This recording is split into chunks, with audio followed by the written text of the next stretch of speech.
دنیا میں دو ایسے بدبخت ترین شخص ہیں جن کی طرف اللہ تعالیٰ نظر رحمت سے نہیں دیکھتے، جن کی بخشش کی تمنا نہیں کی جا سکتی اللہ یہ کہ وہ اپنے ان گناہوں سے باز آ جائیں۔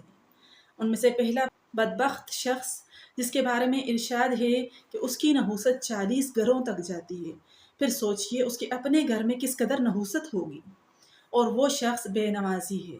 فرمایا بے نمازی کی نحوست 40 گھروں تک پھیلتی ہے۔ اور دوسرا بدبخت شخص جس کو اللہ تعالیٰ نظر رحمت سے نہیں دیکھتے وہ والدین کا نافرمان ہے۔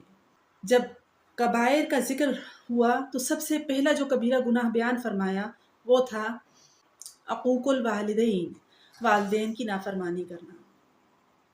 تو چنانچہ قرآن کریم کے 15ویں پارے میں اللہ تعالیٰ ارشاد فرماتے ہیں کہ اما یبلغن عندک الکبر احدہما او کلاہما، اگر تمہارے پاس تمہارے والدین میں سے کوئی ایک یا دونوں بڑھاپے کی عمر کو پہنچیں فلا تقل لہما اف، ان سے اف بھی نہ کہنا۔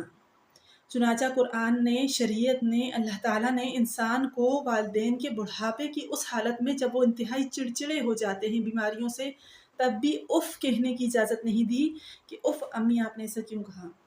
تو عام حالات میں وہ شریعت اس بات کی اجازت کیسے دے سکتی ہے کہ والدین کے دل کو توڑا جائے اور ان سے بد کلامی کی جائے۔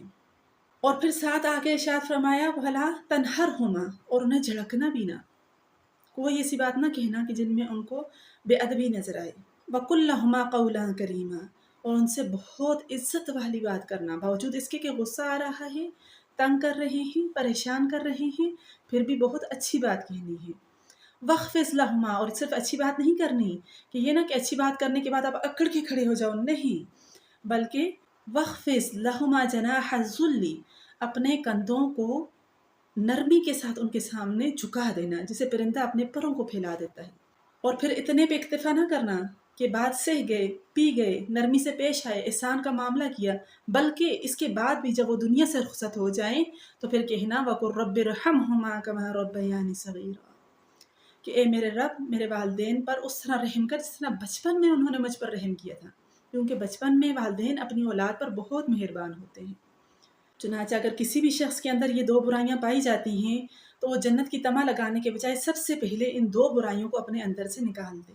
نیکی کی بات کو پھیلانا صدقہ جاریہ ہے۔ جزاک اللہ خیر۔